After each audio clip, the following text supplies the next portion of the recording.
Hey everyone! This evening we're diving into a truly captivating topic, the condition of mental health during the medieval period. What did it really feel like to experience anxiety, depression, or just a general sense of imbalance? Well, let's put it this way. Counseling sessions weren't exactly part of the neighborhood association's benefits.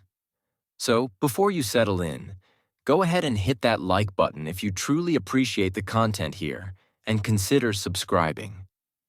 Also, drop a comment letting me know your location and the current time there.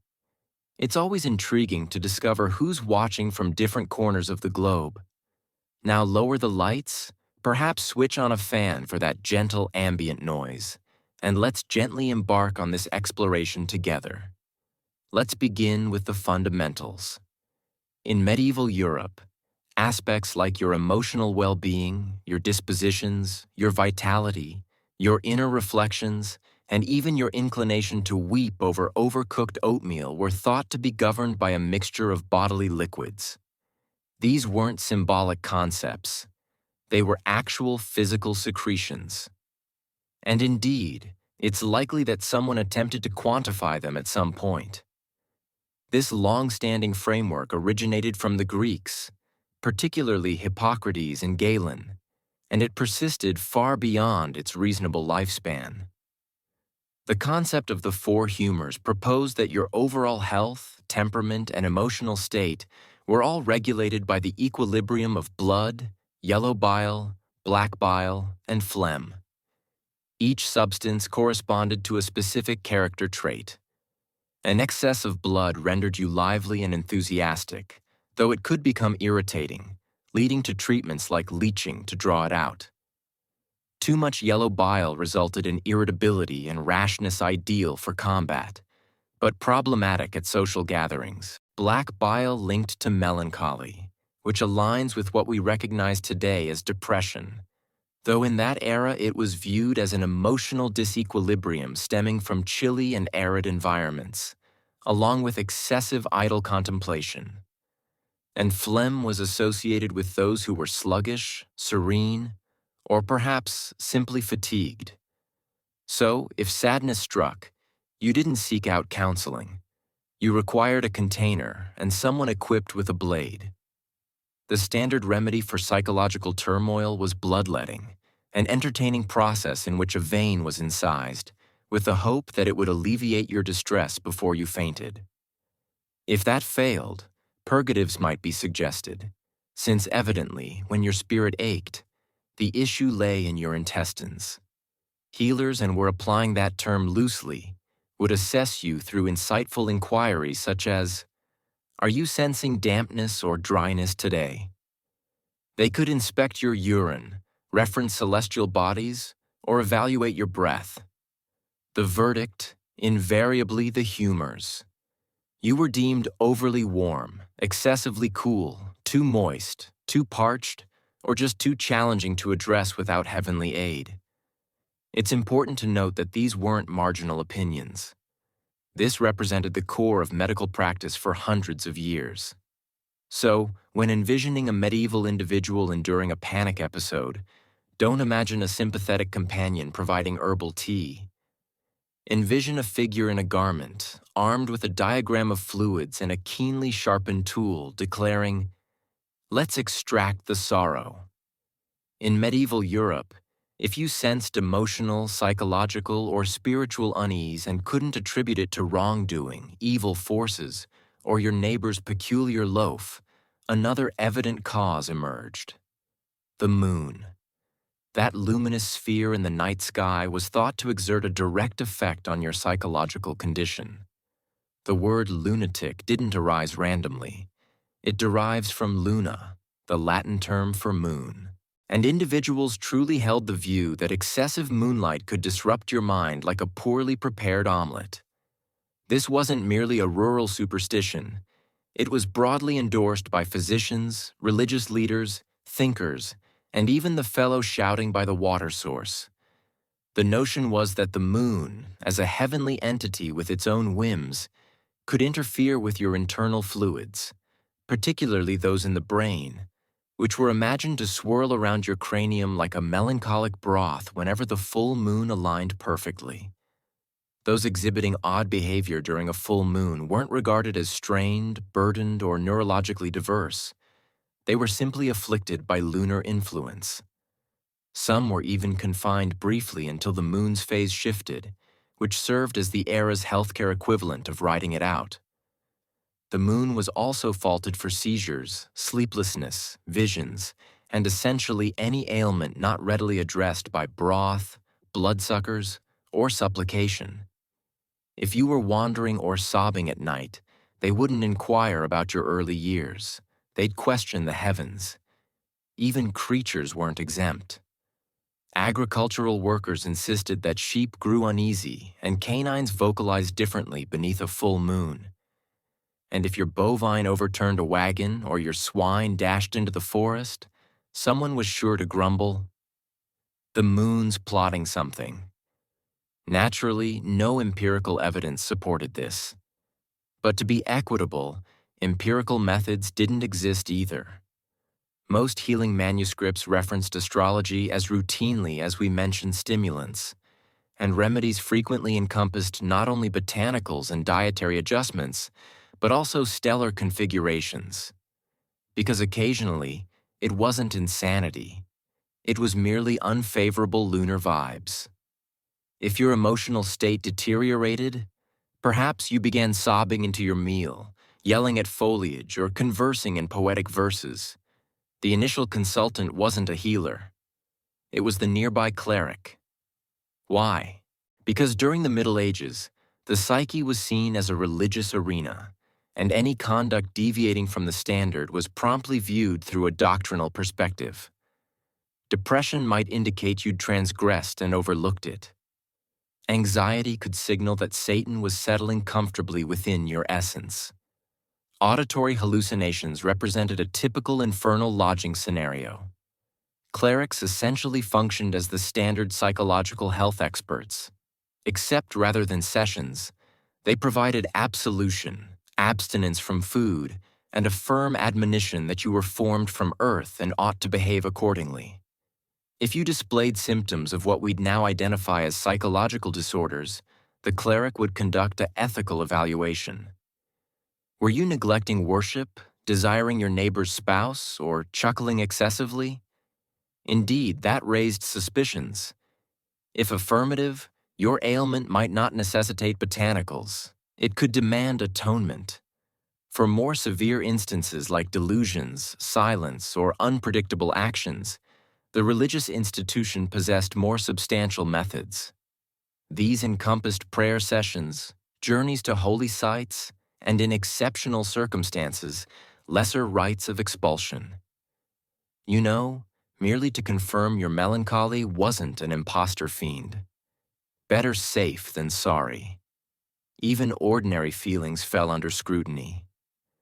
Overabundant delight might be perceived as conceit, profound grief as spiritual laziness, also termed acedia, which was essentially religious melancholy, addressed with hymns and remorse.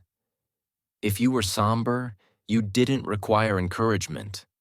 You were ethically precarious and perhaps not exerting sufficient effort. The paradox? Numerous individuals truly derived solace from the religious explanations. In an era lacking brain science, the concept that affliction carried universal significance was strangely comforting. It imposed order on disorder, even if the remedy leaned heavily on incantations. Nevertheless, if you faced a psychological health challenge in the Middle Ages, your optimal outcome wasn't empathy. It was a cleric with a reasonable demeanor and a minimal inclination toward accusations of possession. So, you've been perceiving voices, experiencing apparitions, or simply engaging too affectionately with your meal. In contemporary society, you might receive counseling or at least a suggestion for a self-care audio series. In the Middle Ages, you received a rite of expulsion. Indeed, the favored approach for numerous psychological disruptions wasn't pharmaceuticals or repose, but a resolute and dramatic religious ousting. The reasoning was straightforward. If you were behaving unusually, it likely wasn't due to tension or injury. It was Lucifer establishing residence behind your eyes, and he wasn't contributing to expenses.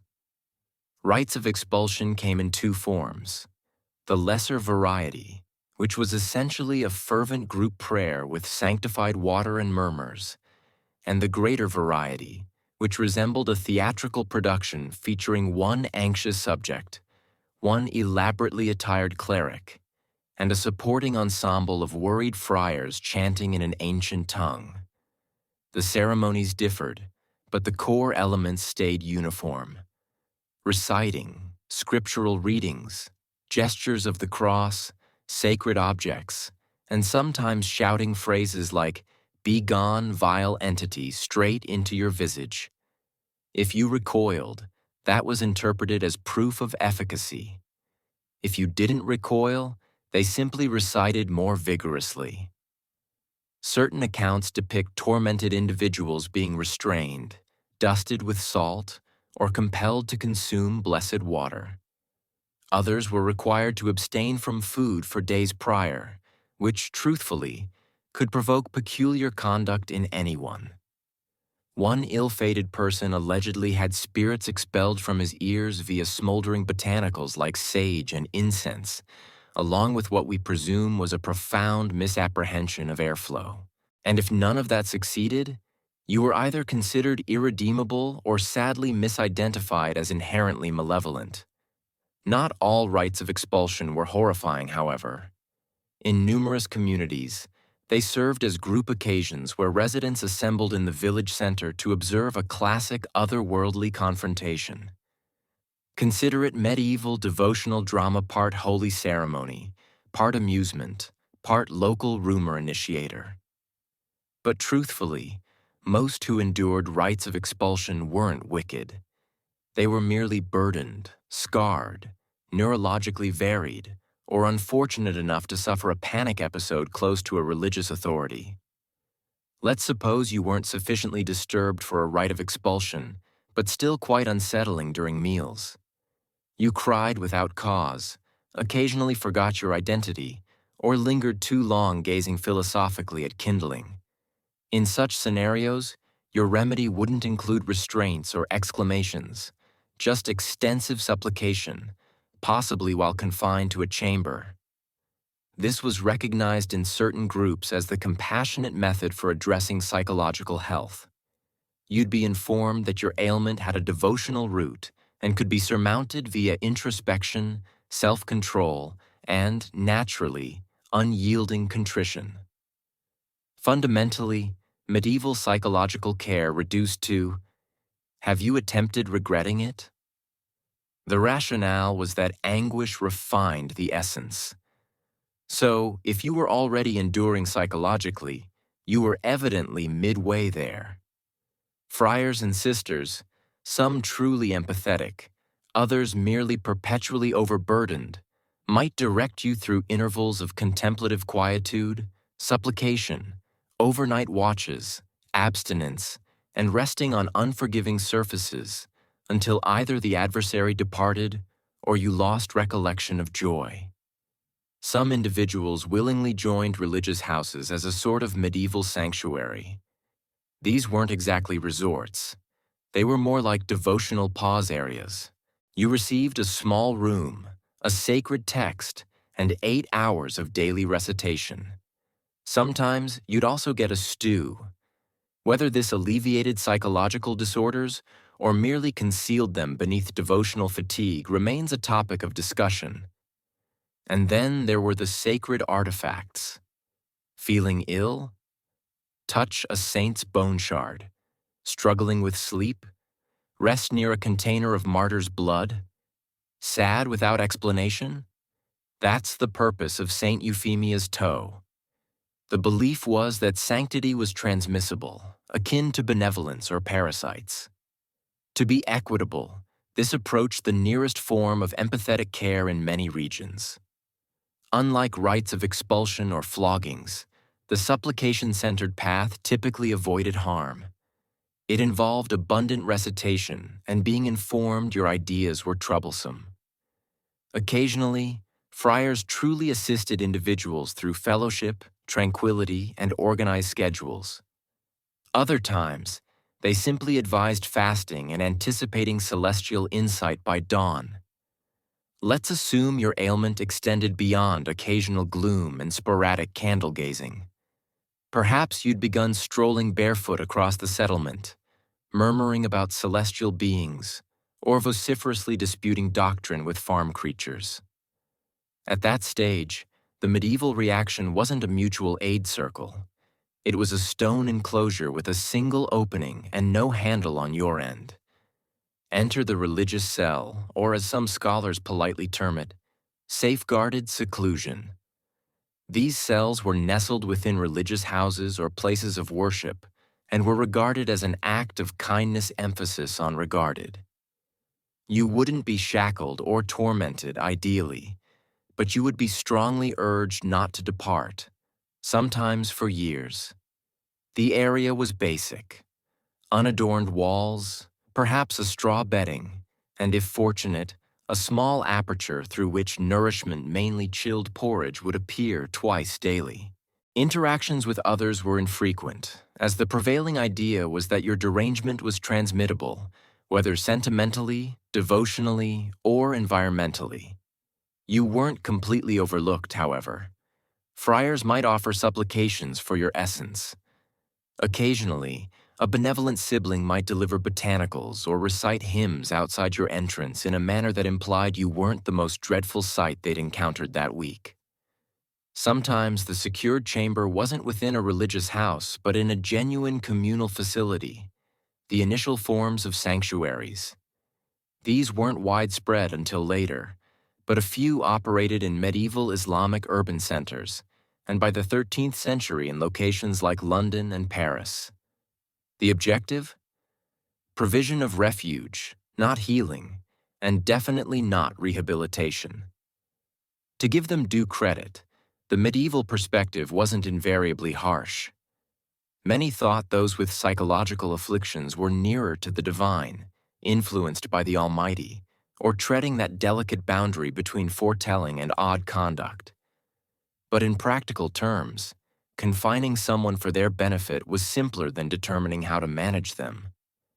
Families frequently implored religious houses to accept troubled kin, offering contributions in exchange. The alternative was attempting to justify to the community why Uncle Thaddeus was once more exclaiming Latin amid the vegetables. If you were a female in medieval Europe and felt overwhelmed, irritable, or emotional, maybe after your 11th offspring or your 3rd spouse with foul breath congratulations, you were likely labeled with hysteria. Now, labeled carries significant weight here. Hysteria wasn't truly a diagnosis.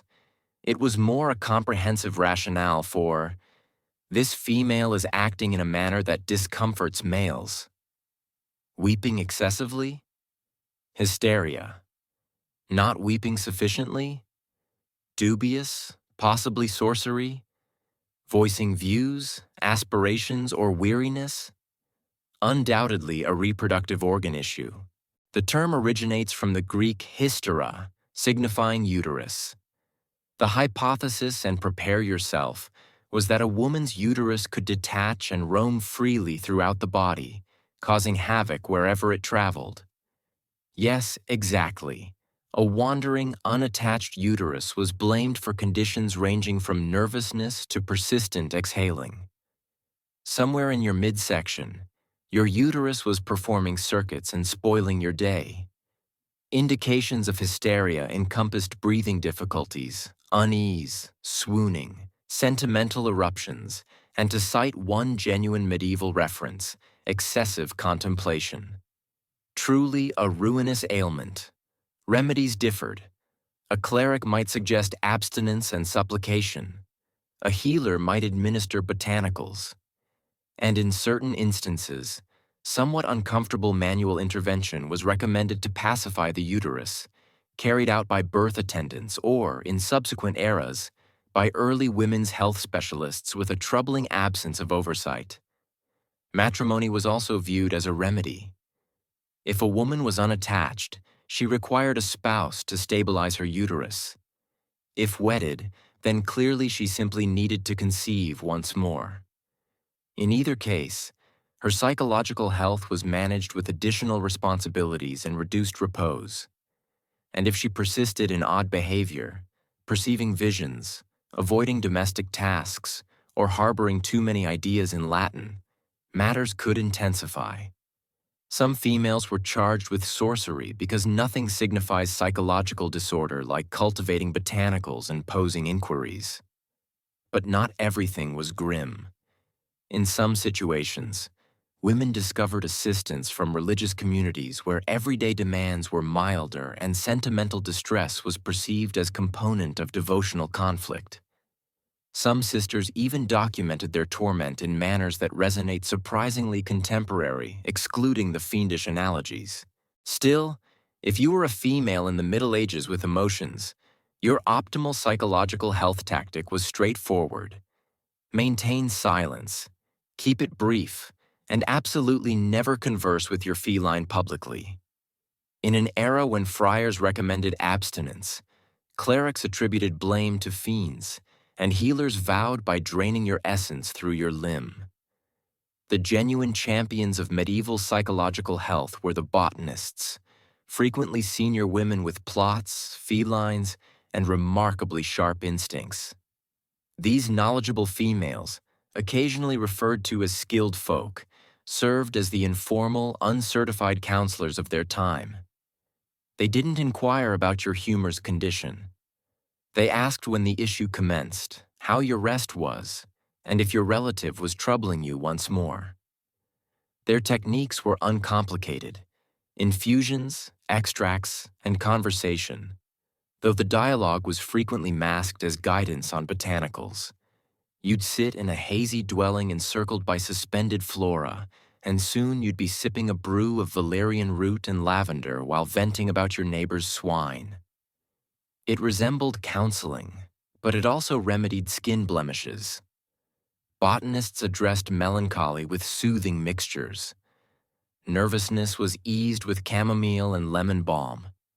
If you were profoundly upset, you might receive mugwort, St. John's wort, or, in extreme situations, a potent portion of poppy derivative. They labeled it a slumber aid. You'd describe it as unintended temporal displacement.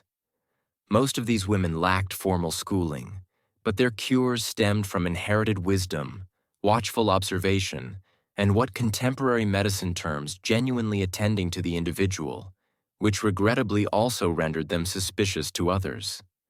The religious institution regarded them as hazards.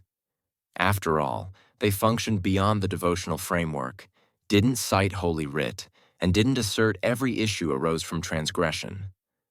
Some communities quietly valued them. Others charged them with sorcery if they became too renowned, too successful, or too assured openly. Nevertheless, they were frequently the sole source of consolation for those enduring what we'd now term melancholy, injury, or simple exhaustion. If you were fortunate, your community's botanist knew how to combine calming flora, ignite a shielding taper, and assure you that no, you weren't hexed. You were merely weary and undervalued. Were their remedies flawless? Certainly not. Occasionally they applied onions to your souls. But in comparison to being confined in a stone chamber or reprimanded by a friar clutching a goat's cranium, the botanist's method was virtually comprehensive opulence. So far, we've discussed supplications, seclusion, and a delightful botanist with credentials from nowhere. But medieval psychological health featured one additional level of remedies: the genuinely inventive ones. The sort that prompted questions about whether the healer was improvising based on visions and cupboard items. Let's start with the deceased owl remedy. Yes, if you were tormented by melancholy or overabundant thoughts, a common treatment was to affix a dead owl to your head. It was thought the owl, emblematic of insight, would soak up the bewilderment or gloom through your scalp. In reality, it primarily attracted insects. Experiencing particular nervousness? Attempt pulverized emeralds. That's correct, gem powder. Healers advised crushing genuine precious stones and applying the glittering residue to your torso or ingesting minute quantities. Not only did it fail, it was an excellent method to impair both your gastrointestinal system and your adornment assortment. Then there were the cures incorporating astrology, which were less therapeutic and more celestial mood assessment. A patient's psychological disturbance might be attributed to Mars in a foul temper. Remedy: await until Jupiter appeared more amicable.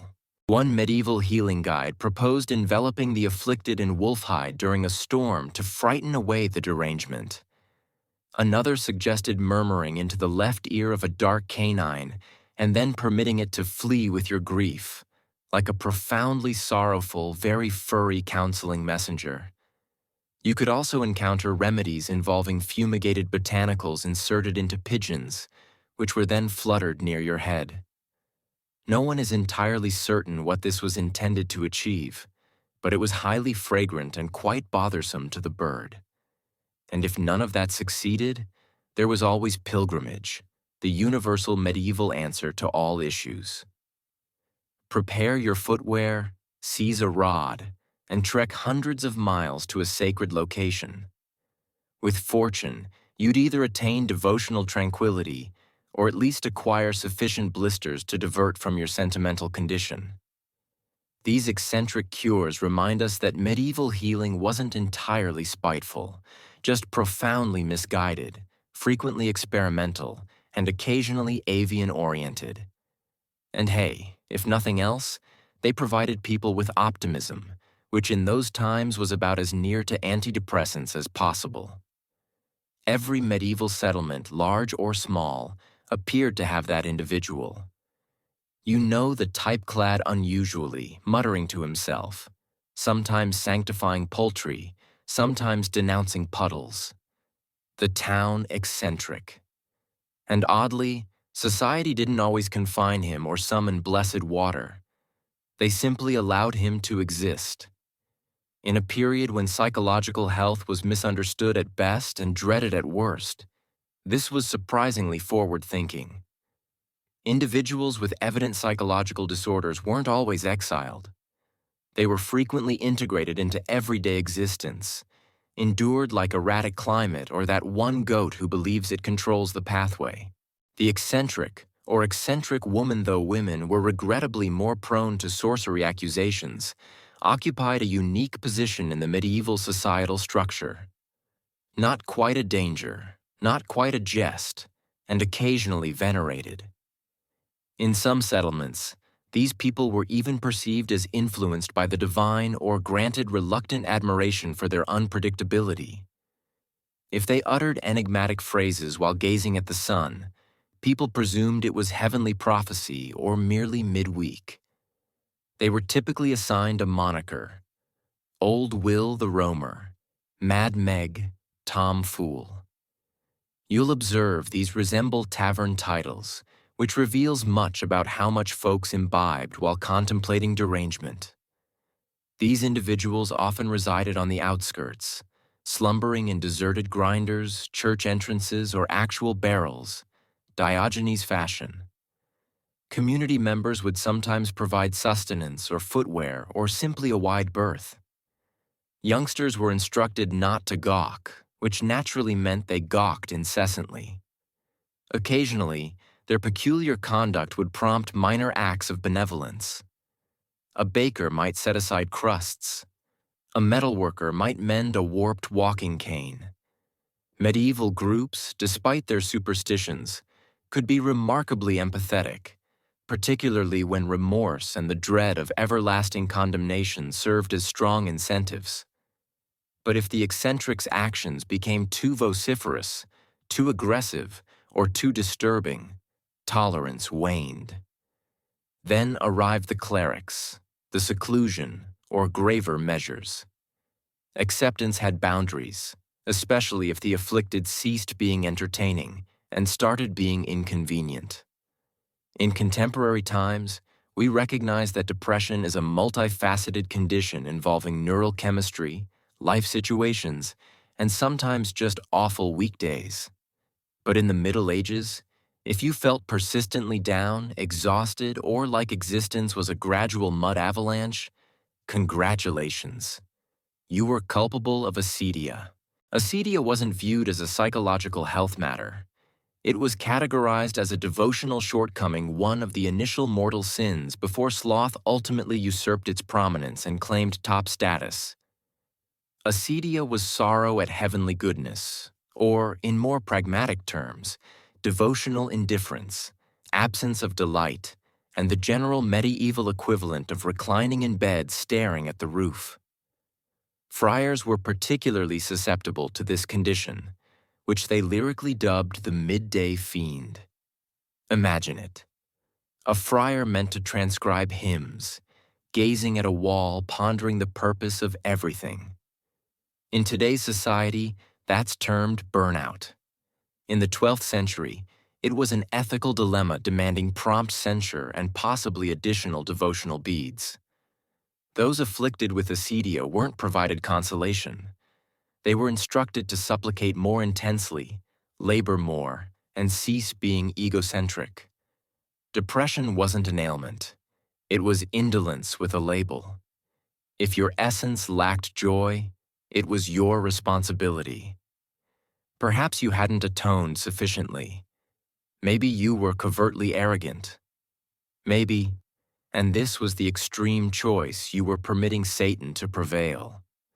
And if you ventured to voice your grief aloud, you weren't merely pitied. You were seen as infectious. Melancholy could propagate. It resembled sentimental mold, and religious houses didn't want it permeating the structures. Ordinary folk weren't immune either. If you couldn't derive pleasure from your labor, it wasn't because you were fatigued or mourning. It was an indication that you needed confession and perhaps to construct a shelter from remorse.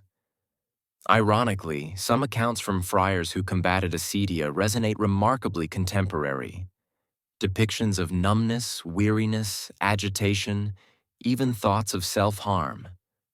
But instead of counseling, they recommended abstinence and mentally listing your transgressions alphabetically. In a time when most individuals possessed 2 garments and one was infested with parasites, you'd assume laughter would be promoted. A bit of happiness, perhaps a giggle to endure the plague-ridden, mud-covered, bloodsucker-filled horror that was daily existence. Think again. In medieval Europe, laughter wasn't always an indicator of contentment. It was frequently considered an ethical warning. Certainly, peasants chuckled, entertainers chuckled. Occasionally, even friars smiled if a bird did something especially outrageous. But the formal position from theologians, chroniclers, and very solemn individuals was that laughter could be perilous, a portal sentiment to disorder, transgression, and possibly rhythmic movement. The religious institution, ever vigilant of human frailty, cautioned against immoderate merriment. Thomas Aquinas, whose wit was reportedly categorized as pending development, held that laughter should be tempered and fulfill a loftier aim. Unrestrained laughter? A marker of devotional disarray, perhaps even infernal sway. After all, who chuckles without motive? Response: individuals with an operational sense of humor? Women naturally were judged twice as harshly. A chuckling woman was evidently scheming something sorcery, likely while a grave, mute woman was suitably devout, or simply very parched. And let's not overlook the laughter of the deranged. If someone chuckled at unsuitable moments, say, during a burial or while tending a goat, it wasn't regarded as quirky. It was proof of psychological disorder, possession, or both. Uncontrolled giggling was essentially a warning flag with a rattle. In some devotional orders, initiates were expressly prohibited from laughing during repasts, supplication, or essentially any pursuit that might foster human bonds. Delight was acceptable in concept, but it had to be the inwardly sacred variety, not the belly-laughing, beverage-snorting kind you experience after someone tumbles on a root vegetable. Still, people did chuckle. Humor endured in community celebrations, in mocking verse, and in that one fellow in every settlement who produced amusing sounds with his underarms. But it was always somewhat hazardous. Joy was permitted, but not relied upon. In today's society, conversing with your feline is eccentric. In the Middle Ages, it was potentially blasphemous, mildly concerning, and depending on your intonation, grounds for questioning your rationality or arranging a mild rite of expulsion. You see, medieval society had very distinct notions about whom you could and could not engage in dialogue. Humans were acceptable, clerics preferable. But if you began chatting with beasts, unseen celestial beings, or anything that didn't respond audibly, brows were furrowed, usually succeeded by flames. Let's commence with beasts. Felines were already balancing on a precarious edge. On one side, they managed vermin. On the other, they were graceful, enigmatic, and never attended worship. If you shared confidences with your striped companion too frequently, people might presume she was your ally, dispatched by the adversary to murmur prohibited knowledge about botanical cures and where your neighbor concealed his dairy. Birds were also suspect. Medieval animal compendiums were filled with semi-accurate odd facts. If someone claimed a raven foretold the future, that wasn't lyrical. That was betrayal of reason. Even canines, humanity's faithful partners, were tolerable until they started appearing in your dreams, garbed in robes and citing Holy Writ. Then there were the celestial beings, who, according to innumerable devotional texts, were omnipresent, observing, safeguarding, and occasionally conveying foreboding messages during tempests. If you asserted to perceive or hear them frequently, you might be deemed saintly, or if your timing was unfortunate, deranged, or possessed. The distinction often hinged on whether you were in a religious house or exclaiming at clouds in the community center. And of course, imaginary companions. Youngsters mostly received leniency. But adults, if you claimed to converse with unseen entities who provided directives, the possibilities were restricted. Seer, lunatic, or prospective pyre ornament. There wasn't much intermediate territory. Interestingly, some visionaries like Hildegard of Bingen asserted vivid apparitions and dialogues with holy figures, and because they were secluded, learned, and somewhat daunting, they were endured. But if you were a rustic named Bertram who discussed doctrine with rodents, you probably weren't authoring ornate manuscripts anytime soon. In the medieval world, psychological disorder balanced between two extremes. Either you were a mobile oddity or a disgraceful family secret, and often both, depending on whether the village bazaar was operating. Let's start with public display. If someone with visible psychological disorder roamed through the settlement muttering, dancing in precipitation, or debating fervently with a container, they might draw notice, not disdain. In fact, they could become a staple of community life, like the chime tower or that one goat that always evaded. People would observe, murmur, perhaps even chuckle not from malice. Well, not invariably, but from a strange mix of entertainment and apprehension, because deep inside, everyone fretted that could be them next week if struck on the head or consuming tainted eel pastry. In some areas, these individuals were known as natural fools, a phrase that sounds offensive but was oddly endearing by medieval measures. They were viewed as innocent, nearly childlike, and sometimes believed to have been touched by the divine fate or just a very unlucky lunar phase. You could end up with sustenance, shelter, and a sobriquet. It wasn't perfect, but in a world without counseling, it surpassed being confined in a spire. But for families, it wasn't so enchanting. If your kin was quietly struggling, perhaps melancholic, reclusive, or plagued by what we'd now call nervousness, It was often managed as a private affair, which in medieval terms meant never discuss it. Shame was a potent social commodity, and a troubled mind in the household could cast a poor light on the entire ancestry. Some families concealed afflicted members. Others dispatched them to religious houses or holy journeys, hoping sacred locations would succeed where botanical infusions had failed.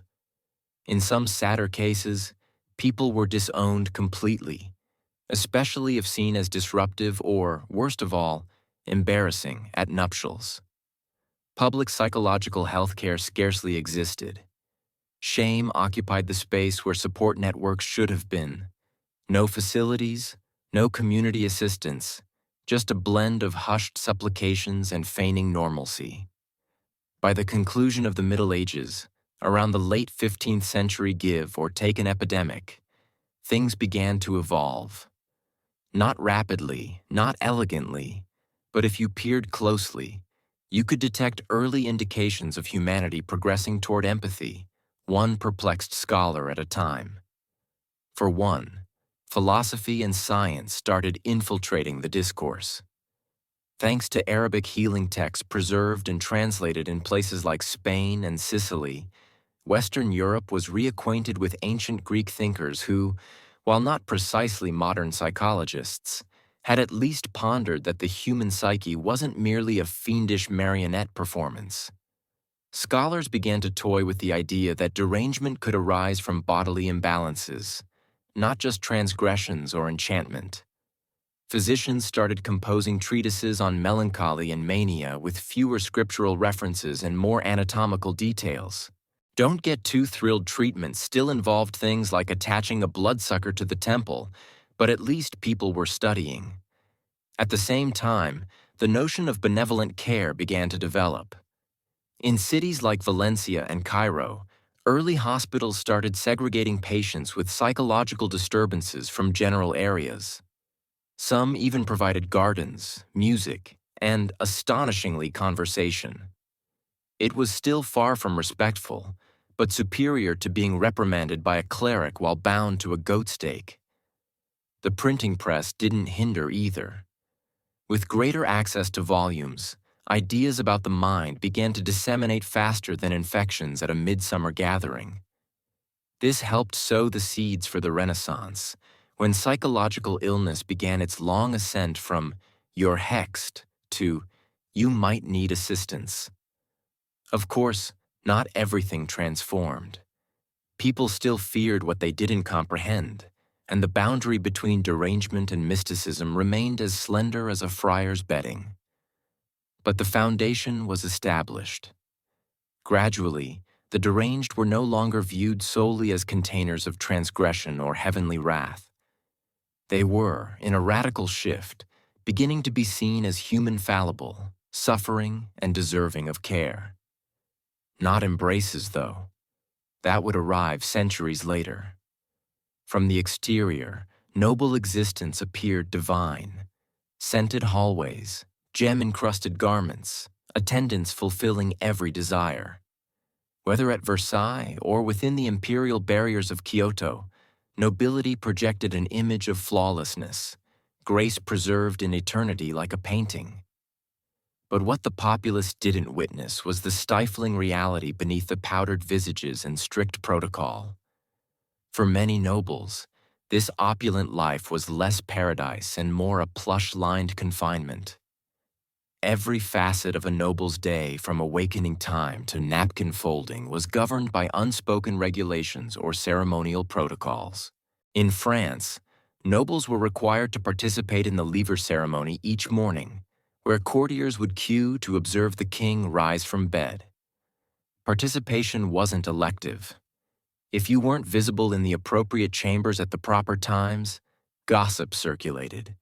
Your sway diminished. Your adversaries grinned. And at Versailles, forfeiting social standing was often more lethal than losing wealth. Across the globe in Japan, court nobles in Kyoto confronted a distinct but equally oppressive script. The high-end elite were expected to excel in verse, script art, melody, and the nuanced craft of detached demeanor. Every utterance, every inclination, every sleeve motion was political performance. And failure to execute correctly? Social demise. Even recreation was staged. A gathering wasn't merely a celebration, it was an evaluation of partnerships.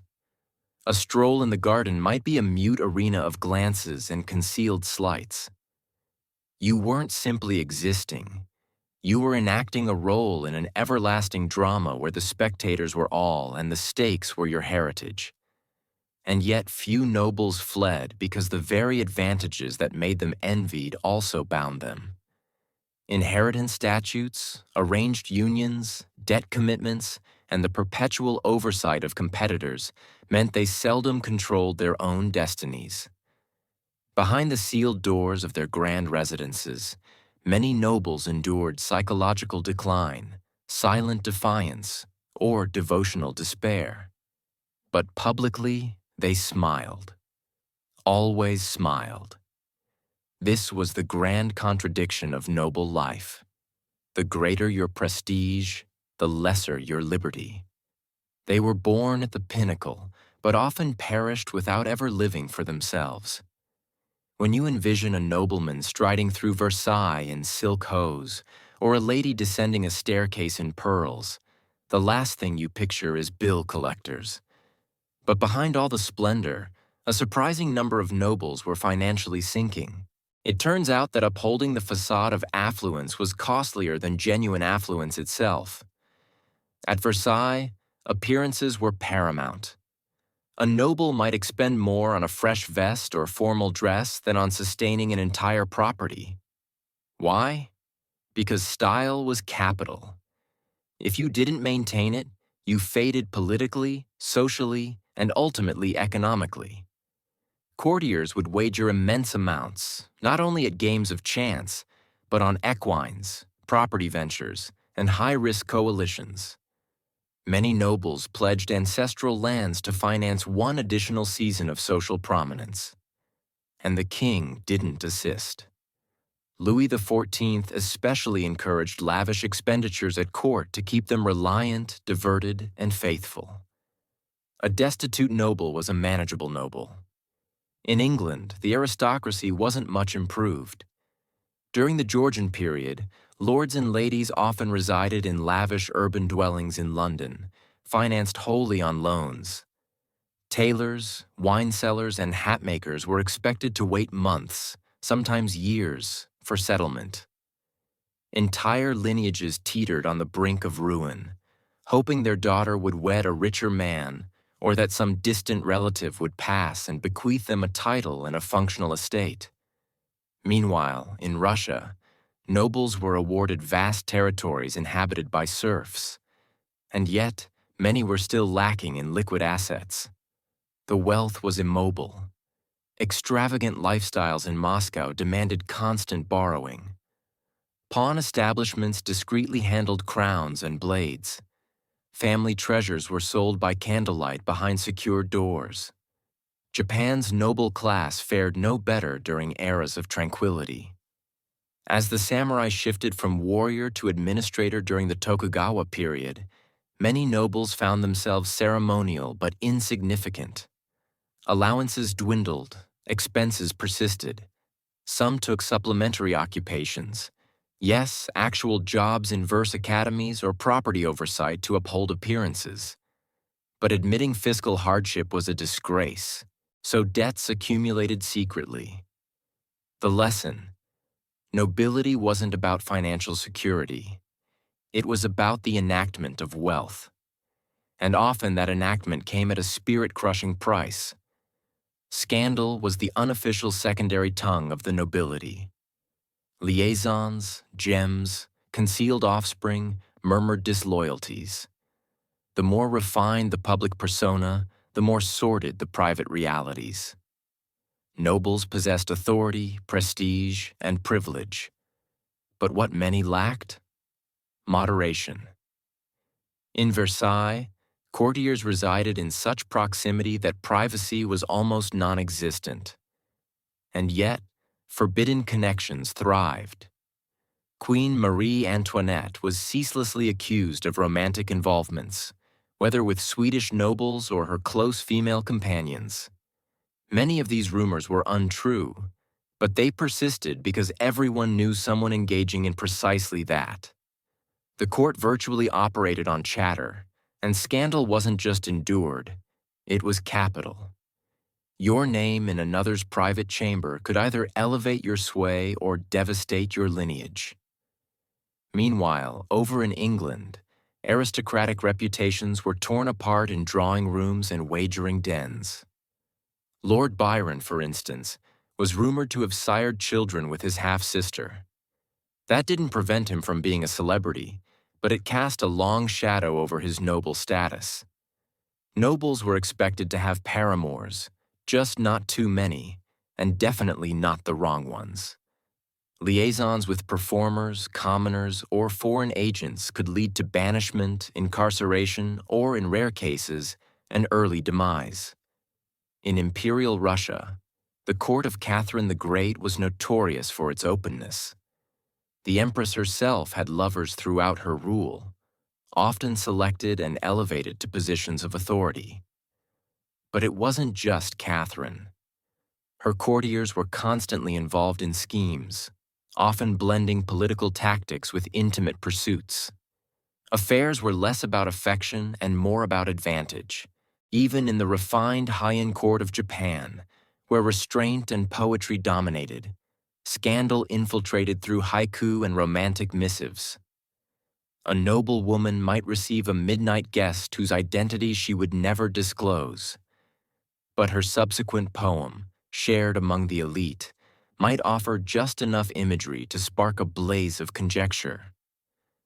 The most perilous scandals, however, were those that never entered letters or court murmurs. The ones involving disloyalty, spying, and betrayal of kin. These were whispered in passages, recorded in encrypted correspondence, and interred in family records. Because in noble life, scandal wasn't the anomaly. It was the backdrop, beautiful, intricate, and always concealing fissures beneath. For all their worldly authority and luxury, nobles were often tormented by a far less visible force, the oppressive burden of devotional uncertainty. They possessed everything, yet still grappled with existential fear. Being born into privilege didn't grant clarity about the hereafter, ethics, or divine intent. In fact, it often exacerbated matters. In Catholic France, guilt adhered to palace corridors like haze. The same nobles who attended daily worship might also indulge in revelry every evening. Confession was routine, but more for social display than genuine remorse. Still, many nobles, especially in later years, were haunted by their transgressions. Some turned to mystics and seers, desperate for responses. Even Louis XIV, the Sun King himself, grew more pious in his final years, tormented by fear over his earthly excesses and the conflicts he'd initiated.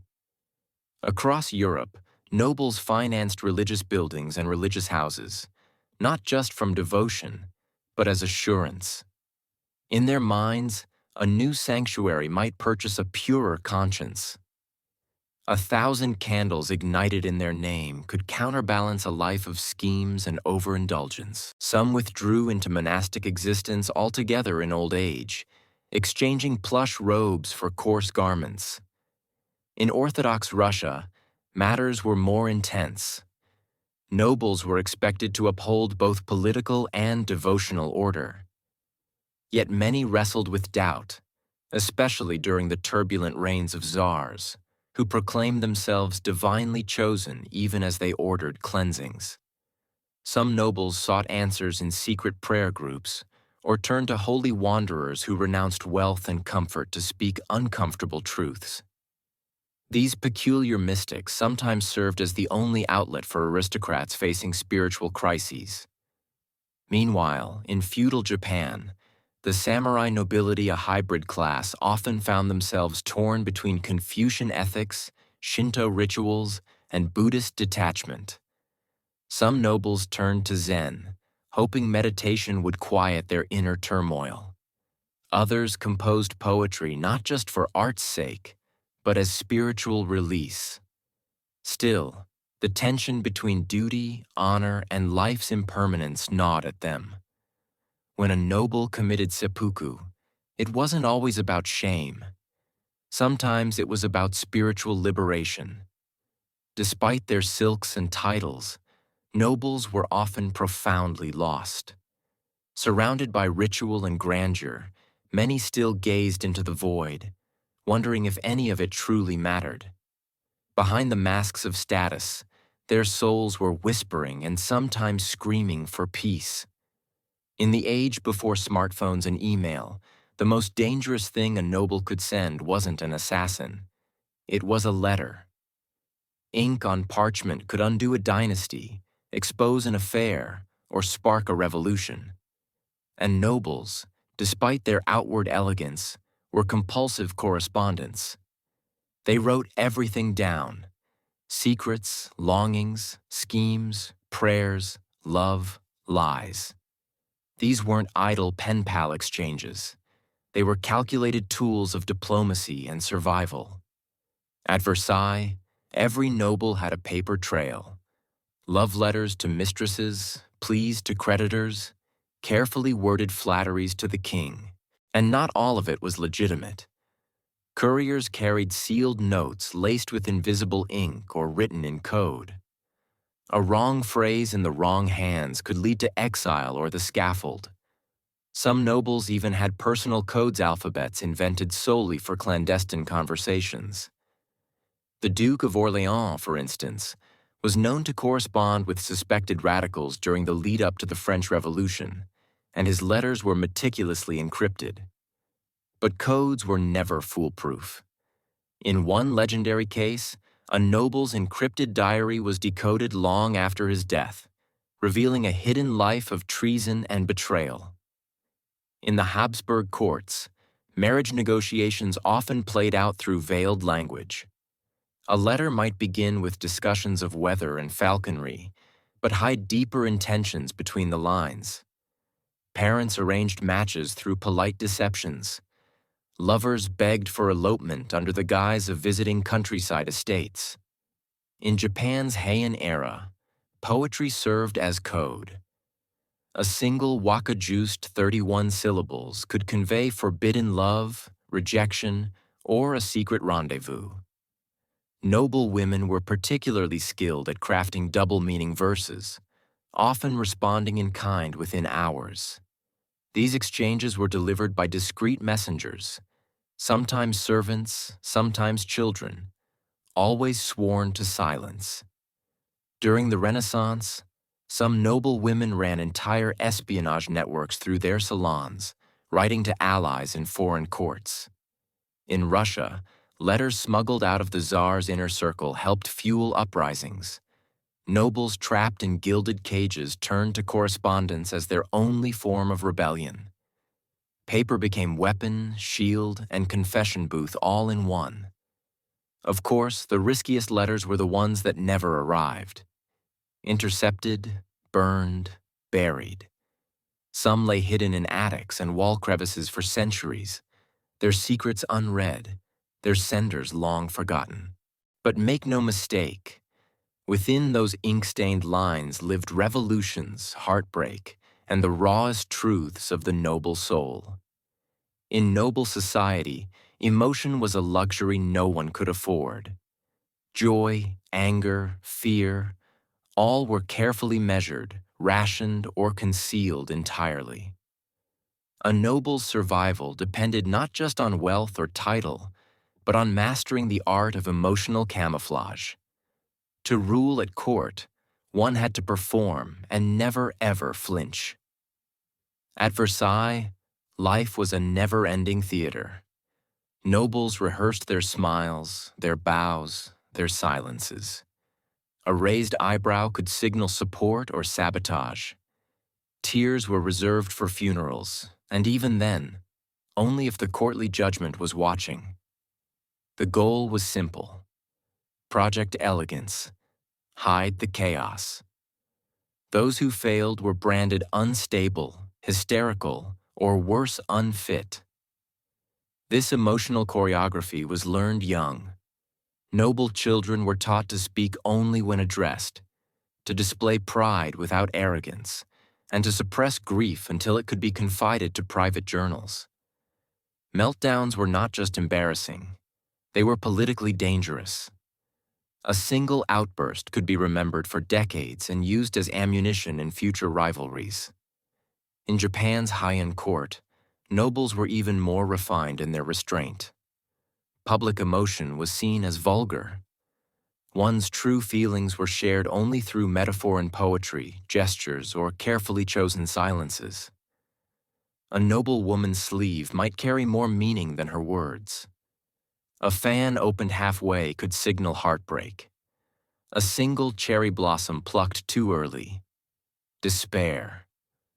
To survive, one had to master subtlety as fluently as language. In England, nobles kept a stiff upper lip. A scandal could be quietly swallowed with brandy but never spoken of.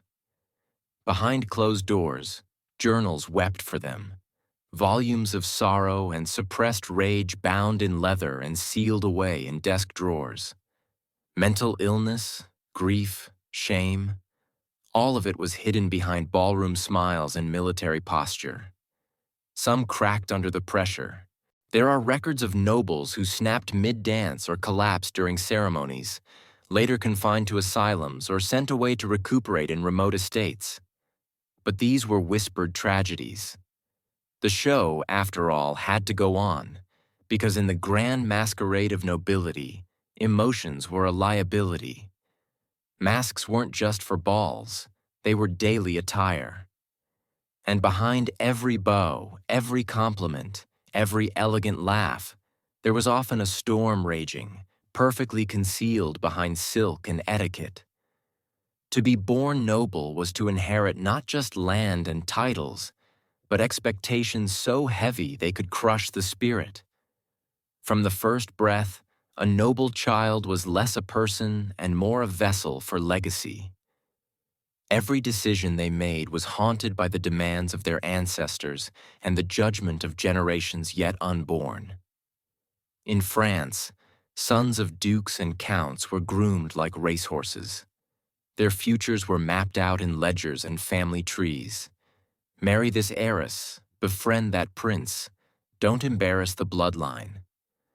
Their lives were a continuation of a strategy that had started long before they were born, and often one they had no power to alter.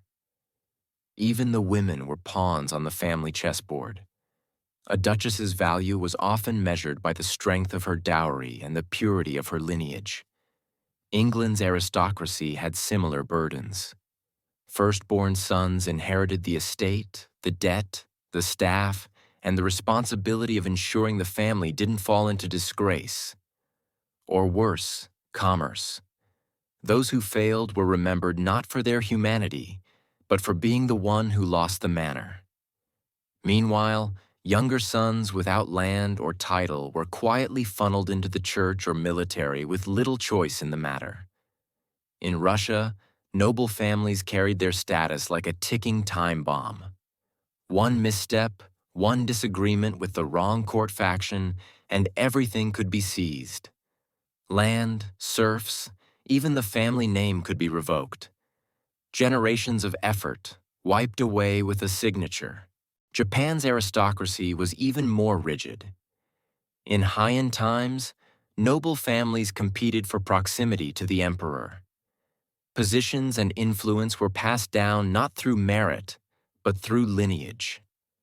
A single disgrace, a failed marriage, an unruly son could undo centuries of prestige.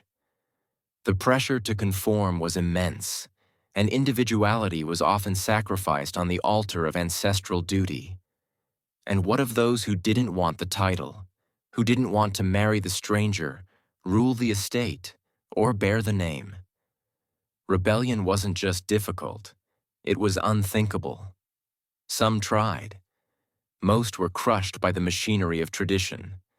The burden of inheritance wasn't just a financial or political matter. It was psychological, a crown of thorns worn under a golden halo. To be noble meant to be chained to a legacy, whether you wanted it or not. Not all nobles followed the script. Beneath layers of etiquette and centuries of family pressure, some cracked and others resisted. But rebellion among the nobility wasn't always dramatic. There were no peasant uprisings here, no flaming torches, just quiet, subversive acts tucked into corners of palaces, hidden behind locked doors or disguised as tradition. In Versailles, where conformity reigned supreme, rebellion took on strange forms. Some nobles chose not to attend the king's elaborate morning ritual, a grave offense that signaled independence. Others dared to wear colors out of fashion or commission portraits that didn't flatter. A few scandalized their families by marrying for love, not alliance. These small gestures in the world of court politics were explosive. In England, some aristocrats defied expectations by turning to art and literature. Lord Byron didn't just write poetry. He lived a life that mocked every expectation of noble restraint. Cross-dressing, traveling with lovers, scorning Parliament. His life was a rolling provocation. Less flamboyant nobles simply vanished to the countryside, retreating from London's social obligations. That alone could be interpreted as rebellion, a refusal to play the game. In Russia, quiet dissent took more dangerous forms. Some nobles supported revolutionary ideas under the radar, disguising radical philosophy salons as harmless poetry gatherings. Others helped serfs escape or gave them education's treasonous acts under the Tsar's rule. These weren't loud revolutions, but quiet betrayals of a broken system. Japanese nobles had even subtler means of rebellion. A poorly timed poem, a gift with a hidden insult, refusing to shave one's head in mourning. All of these could be read as rejection of ritual. Some noble women resisted their arranged marriages by falling in love through poetry subtle yet scandalous. Others withdrew into religious life, not out of piety, but protest. And then there were those who simply disappeared. Nobles who faked illness to avoid court, who buried themselves in dusty libraries, pretending to be too engrossed in astronomy or botany to deal with courtly nonsense. Their retreat wasn't weakness, it was defiance. These rebels rarely made history books, but their choices, however quiet, chipped away at the illusion of perfect obedience. Not all nobles followed the rules. Some whispered no. And that, in their world, was louder than any scream. For all the grandeur and posturing, nobility was obsessed with one thing above all: legacy. Not the kind you feel, the kind you can engrave, paint, parade, and pass down. Portraits in oil, family crests etched into marble, vast estates with names longer than some novels. Every ball, battle, and betrothal was part of an unending project to be remembered. But here's the uncomfortable truth. Most of them weren't. Yes, we remember the monarchs, the kings who launched wars, the queens who lost their heads. But the average noble? Forgotten. Their elaborate rituals, their infighting, their expensive shoes vanished like breath on glass. What remains are fragments, unsigned letters, crumbling estate walls, cryptic mentions in estate ledgers. The grand story of the aristocracy isn't one of eternal glory. It's one of selective survival. In France, the revolution didn't just end lives. It erased entire bloodlines from memory. Portraits were defaced, names were banned. The aristocracy who obsessed over how history would view them were instead swept away by it. Some survived, sure by changing names, hiding jewels in fireplace bricks, or fleeing to foreign courts. But their legacies were not what they had intended. They became cautionary tales, not immortals. England's nobles fared better legally protected, land-rich, institutionally embedded.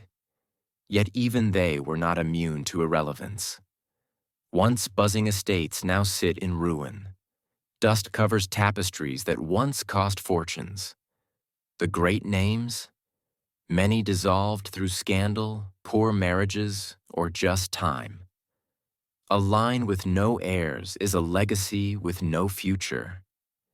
In Japan, the aristocracy was eventually replaced in importance by the military class, the samurai and shogunate. The elaborate poetry, the court rankings, the ceremonies faded. And though a few families trace their roots to ancient noble houses, the modern world rarely cares. Even the proudest names became museum labels. And what of those who tried to control the narrative, commissioning epic biographies, dictating memoirs, sponsoring churches? They too are subject to history's selective memory. Often the real stories, the shame, the secrets, the compromises, survive only in whispers, footnotes, or hidden letters. In the end, legacy was the ultimate illusion.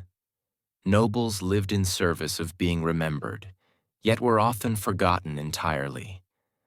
Behind the portraits and palaces lies a quiet truth. Permanence was never real. Only the performance was. In the spring of 1900, a curious man in a wide-brimmed hat stood under the sun, staring at scattered stones and half-buried walls. His name was Sir Arthur Evans, a British archaeologist, historian, and eccentric dreamer. He had come to Crete not just to excavate ruins, but to chase a ghost, specifically the ghost of a civilization that had haunted Greek legends for centuries. A civilization so old, it slipped through the cracks of both history and myth. For years, travelers and locals had spoken of strange artifacts surfacing in the hills south of Heraklion. Pottery older than Mycenaean, strange glyphs no one could read, and ruins that didn't quite match any known Greek style. Evans was convinced that these were the traces of a Bronze Age people older than Homer, older than Athens, who had once ruled the Aegean. Then came the moment that changed everything. On a plot of land known as Kefala Hill, Evans and his workers unearthed a massive structure buried beneath centuries of dust and rubble. Walls emerged, not simple huts, but foundations of rooms, staircases, corridors. What they were looking at wasn't a temple or a fortress, but a palace. And not just any palace, one so complex it seemed designed to confuse anyone who walked inside.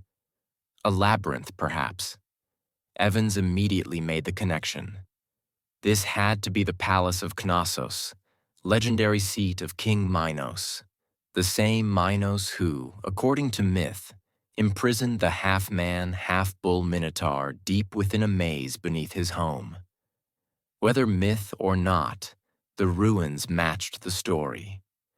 Countless twisting halls, multiple floors, mysterious dead ends. It was a palace that defied logic, as if built to trap not just people, but time itself. He called the people who built it the Minoans, after Minos. No one knew what they had called themselves. Their script, known as Linear A, was still undeciphered. But their art, their architecture, and their reach suggested an empire long forgotten. And so, with trowel in hand and a myth in mind, Evans began to peel back the centuries.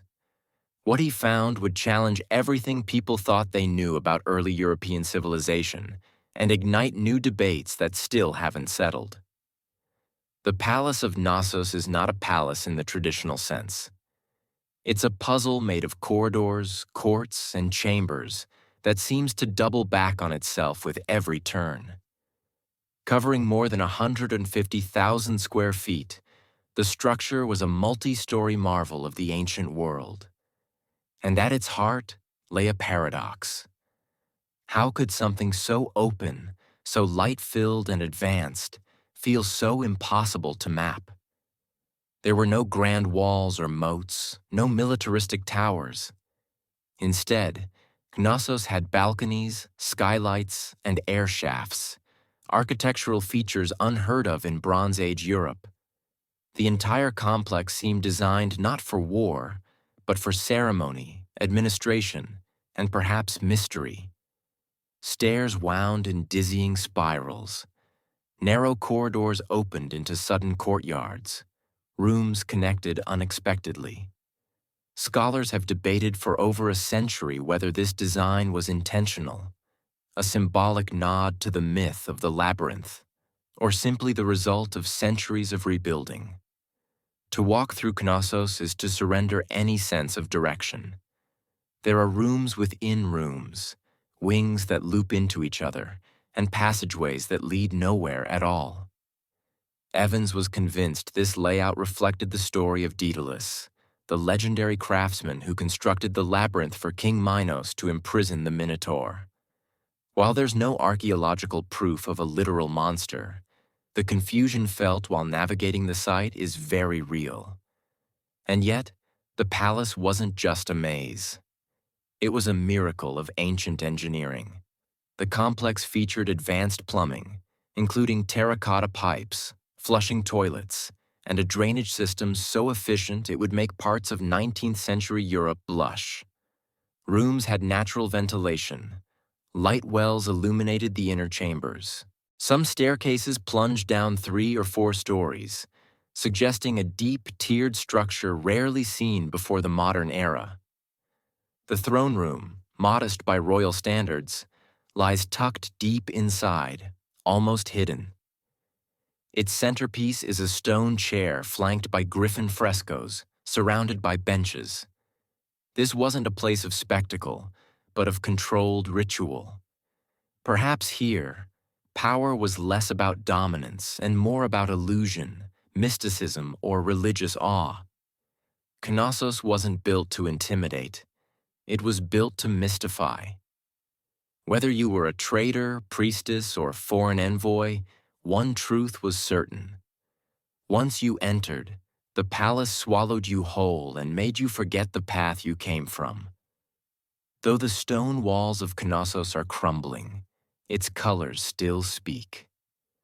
Buried beneath volcanic ash and time, the palace's frescoes emerged as some of the most vivid, enigmatic, and advanced artworks of the ancient world. Unlike the rigid, militaristic art of later Greek or Egyptian civilizations, the Minoan frescoes burst with movement. Dancers, dolphins, bulls, and goddesses. They didn't just decorate rooms. They told stories, hinted at rituals, and revealed a civilization that seemed to love life, beauty, and rhythm. One of the most iconic images from Knossos is the bull leaping fresco. A young figure somersaulting over a massive bull in an elegant, impossible arc. Was this real? Was it myth? Historians have debated it for over a century. Was it a ritualistic sport, a religious offering, or simply a metaphor for taming chaos? Regardless of its meaning, the image captures something essential about Minoan life. A dance with danger, with grace at its core. Elsewhere, the walls bloom with lilies and crocuses, monkeys and birds, spirals and waves. In the Prince of the Lilies fresco, a slender youth with flowing hair and an ornate crown struts with ceremonial confidence. Though Evans initially identified him as a prince, modern scholars aren't sure. The figure may represent a priest or even a goddess. Gender in Minoan art is fluid, symbolic, and still deeply mysterious. Unlike many ancient civilizations, the Minoans didn't focus their art on kings, wars, or conquests. There are no depictions of battles or slaves. Instead, there are scenes of celebration, of nature, of sacred rites. Women are central not in the background, but front and center. Bare-breasted priestesses with elaborate skirts and coiled hairstyles perform rituals, suggesting that women may have held significant, even dominant religious roles. And the colors deep reds, blues, and whites still cling to the plaster after thousands of years, defying time. The vibrancy of the artwork hints at a society that not only valued aesthetics, but understood their emotional power. These weren't just pretty paintings. They were symbols of cosmic order, human joy, and spiritual reverence. In the palace of Knossos, the walls didn't just see history, they sang it. In pigment and pattern, the Minoans painted a world of motion, mystery, and meaning. Among the many enigmas of Knossos, one stands out above all: the prominence of women. Unlike many contemporary societies where women were confined to the margins, the Minoans placed them at the center literally and symbolically. Their images dominate frescoes, figurines, and ceremonial scenes, hinting at a civilization where female power wasn't hidden. It was celebrated. In the central court and sacred chambers of Knossos, depictions of bare-breasted women in flounced skirts and ornate headdresses appear again and again. These weren't submissive figures tucked behind kings. They were front and center, arms raised in blessing, holding serpents, surrounded by symbols of fertility, animals, and divine energy. Scholars believe many of these women were priestesses, intermediaries between the mortal and divine, responsible for overseeing rituals that touched every aspect of Minoan life. One of the most famous artifacts from the palace is the snake goddess figurine, a woman with a piercing gaze, holding serpents in both hands, with a feline perched on her head. Was she a deity? A high priestess? A representation of female sovereignty? We may never know, but her image tells us volumes about the spiritual hierarchy of Knossos and who may have stood at its peak. In contrast to the pharaohs of Egypt or the kings of Mycenae, no clear Minoan male ruler has ever been identified in the art. No grand statue of a king, no battle scenes glorifying a warlord. It's led many scholars to suggest that Minoan society may have been matriarchal or at least unusually egalitarian for its time. Women likely held power in both religion and possibly governance, guiding seasonal festivals, managing temples, and performing state rituals. Even the architecture reflects this balance.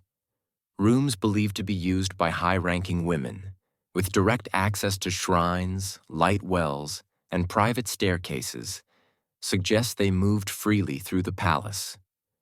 Some frescoes depict women gathering in ceremonial processions, dressed in vivid garments, their posture commanding, not deferential.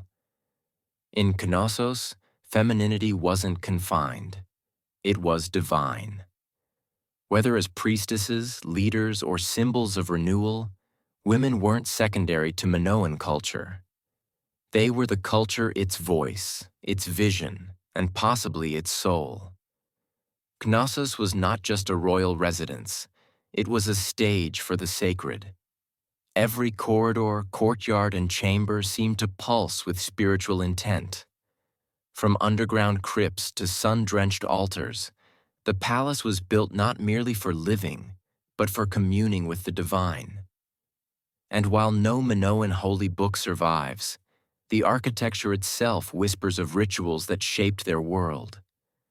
The palace featured dozens of small shrines and ritual rooms, many of them tucked into secluded corners or carved deep below the ground. These weren't places for mass worship. They were intimate, mysterious, and likely restricted to the priestess elite. One chamber, often called the lustral basin, features a sunken tub-like structure at the base of a narrow staircase, not meant for bathing, but likely for purification rites. Perhaps initiates descended in silence, cleansed by symbolic waters before entering sacred ceremonies. The central court, vast and open to the sky, was likely the heart of public ritual. Here, hundreds might have gathered for seasonal festivals, celebrating fertility, renewal, or the turning of the year. The rhythmic sound of drums, the twirl of dancers, the chants of priestesses. Knossos was alive with ceremony. And always present in these rites was the bull, that powerful symbol of energy, virility, and the natural world. Throughout the palace, bull horns, stylized and massive, were placed atop walls and entrances. These horns of consecration, as Evans called them, marked sacred thresholds. Paired with the bull-leaping imagery found in frescoes, it's clear that this animal held deep religious meaning. Some believe a live bull may have even been part of certain rituals, not in brutal sacrifice, but as a partner in a spiritual performance meant to mirror the eternal dance of chaos and order. The double axe, or labris, was another symbol often associated with sacred spaces in Knossos. Found carved into pillars and walls, it may have been a tool, a weapon, or a divine emblem. Its frequent pairing with female figures further supports the idea of a goddess-centered religion. No temples in the traditional sense exist at Knossos. Instead, the palace itself was the temple. Every stairwell a procession, every chamber a chapel. It was a place where the spiritual and political were one, and where sacredness was woven into the very walls. Amid the frescoes, altars, and labyrinthine chambers of Knossos, archaeologists uncovered something even more puzzling: writing. Hundreds of clay tablets inscribed with symbols that no one to this day can fully understand. This was Linear A, the script of the Minoans, and one of the last great undeciphered writing systems of the ancient world. Discovered during Evans's excavations, Linear A looked superficially similar to another script found in Mycenaean Greece, known as Linear B. Evans assumed they were related, and they were. But while Linear B was later cracked and revealed to be an early form of Greek, Linear A stubbornly refused to give up its secrets. It's a language unrelated to Greek, and possibly unrelated to any known language on Earth. We can read its characters phonetically, but we don't know what they mean. Most Linear A tablets found at Knossos are administrative, inventories of grain, oil, livestock, or offerings. But without knowing the language, the context remains elusive. Were these taxes, ritual offerings, market records? No one can say with certainty. The Minoans wrote for over 500 years, and yet we still can't understand a single full sentence. This linguistic blackout gives Knossos its dreamlike quality. It's like listening to music through a wall. You can sense the rhythm, the energy, the intent, but the lyrics are forever muffled. We can see their rituals in art, their architecture in stone, but their thoughts remain sealed. Linear A was written with a stylus on soft clay, then baked by accident preserved only because the palace was destroyed by fire. Without that disaster, their words might have dissolved long ago. Ironically, the burning of Knossos gifted us with the only surviving fragments of Minoan language. Some scholars believe Linear A might one day be deciphered, especially if bilingual texts are found, much like how the Rosetta Stone cracked Egyptian hieroglyphs. Until then, we're left with isolated symbols: a man, a bull, a jar, a sun. Meaningless and yet hauntingly familiar. Knossos, for all its color and complexity, speaks to us in silence. Its language sits just beyond reach, reminding us that some of history's greatest voices still wait to be heard. Buried not in earth, but in mystery. The Palace of Knossos. Once a beacon of art, architecture, and ritual, did not vanish in a single cataclysm. Its fall was not swift, but layered, a slow unraveling of a civilization whose power once seemed eternal. And like so many ancient collapses, the truth behind Knossos' downfall is a tapestry of fire, water, and whispers of war. Around 1450 BCE, something changed.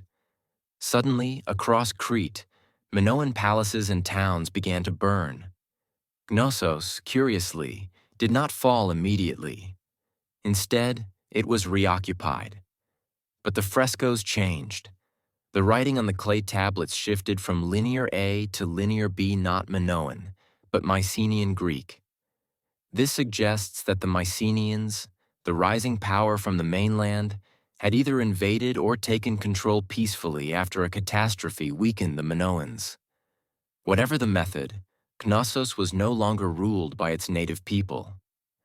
One theory points to the eruption of Thera volcanic explosion on the island of Santorini, just north of Crete, around 1600 BCE.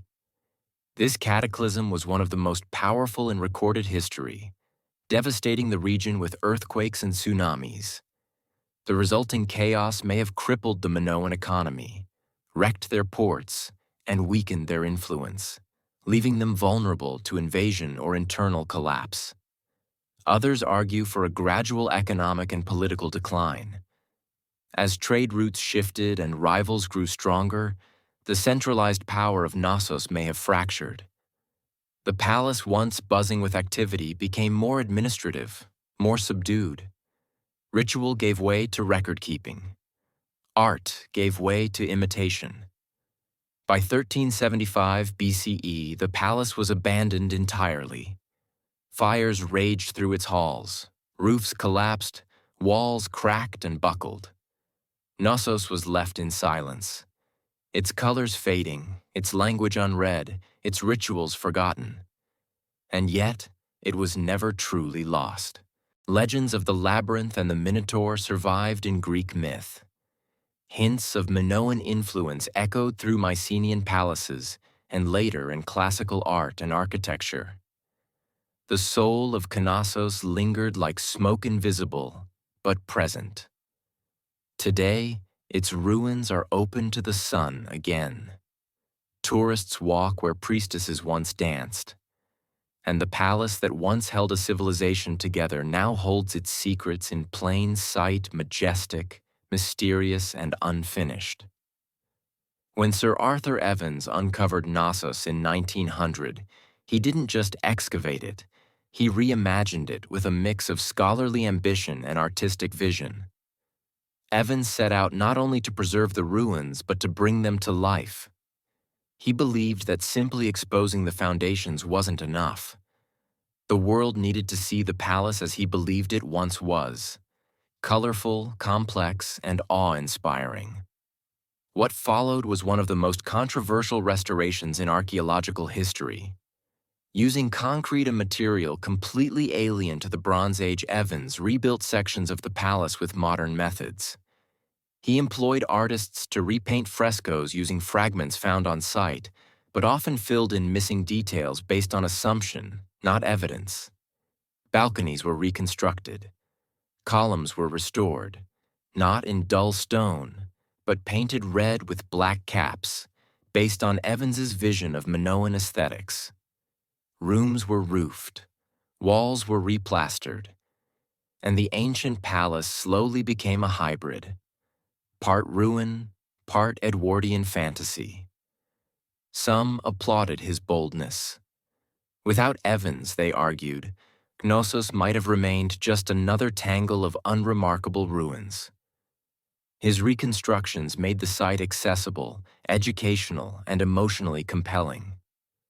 Visitors could walk through halls that felt alive, see murals bursting with color, and visualize the world of the Minoans with more clarity than ever before.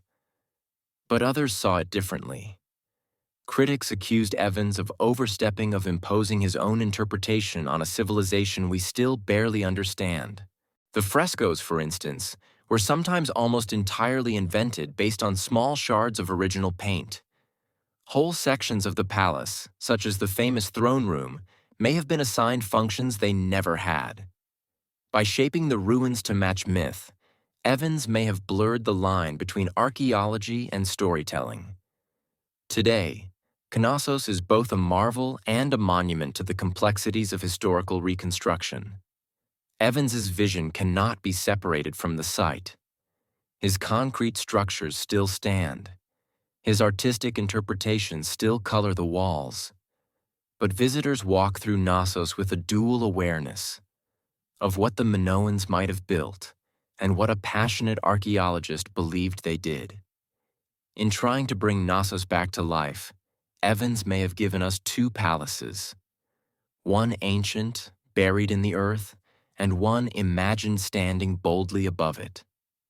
Today, the Palace of Knossos stands not only as a ruin, but as a bridge between myth and history, imagination and evidence, Europe and the ancient world.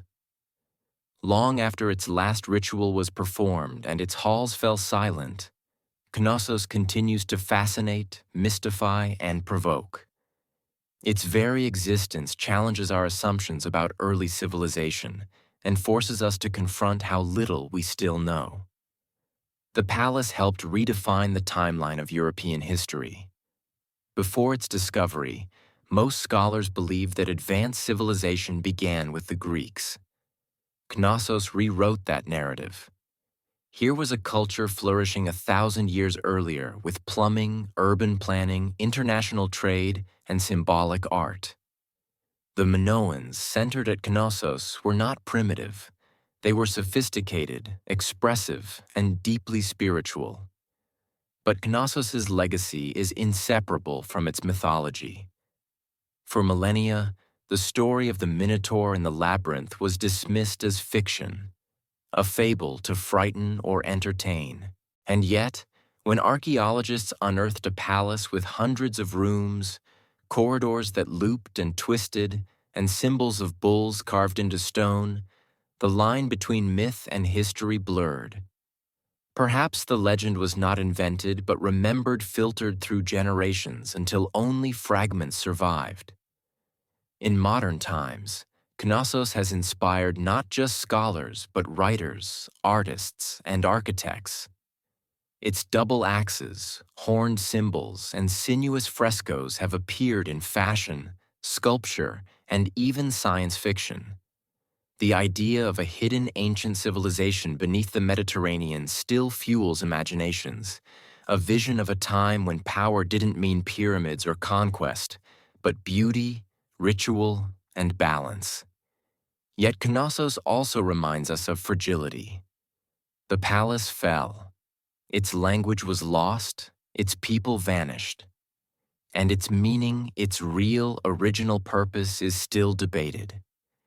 Every interpretation is a mirror, reflecting not just the past, but what we want to believe about it.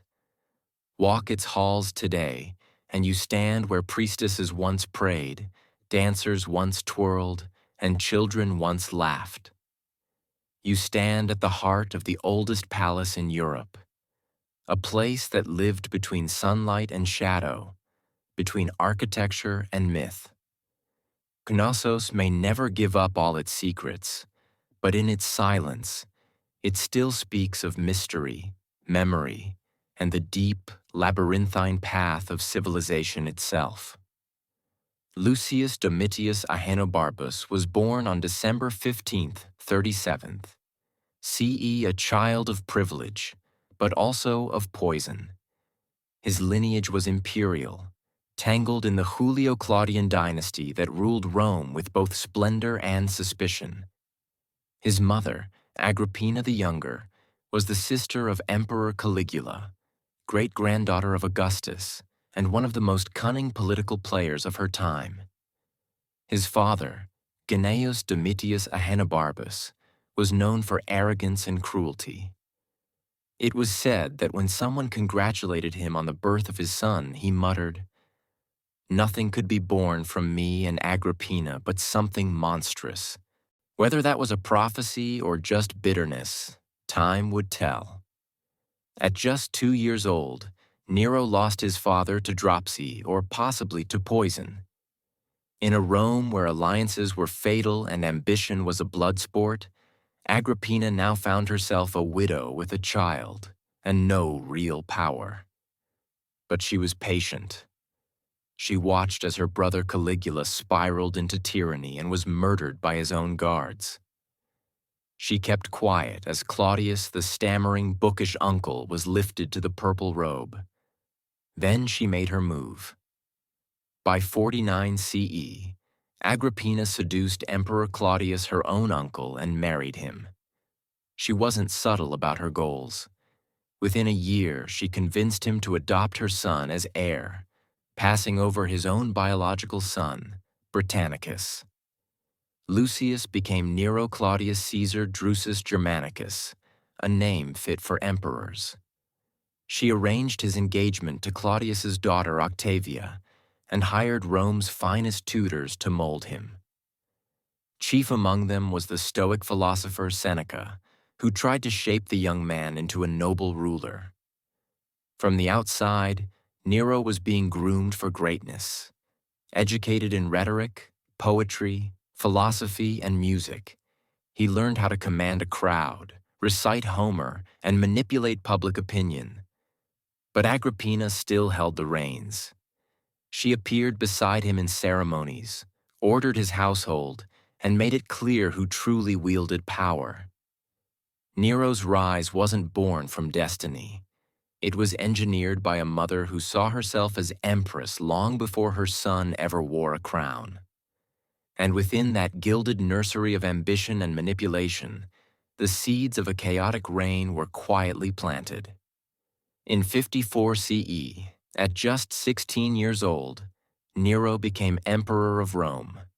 Claudius, his adoptive father, had died officially of illness, though many suspected poison, and the prime suspect, Agrippina. She had long grown impatient with waiting, and when Claudius began reconsidering his biological son Britannicus as heir, she acted. Mushrooms, legend said, were the delivery method.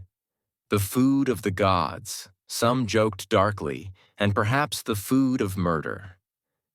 With Claudius dead, Nero was rushed into power.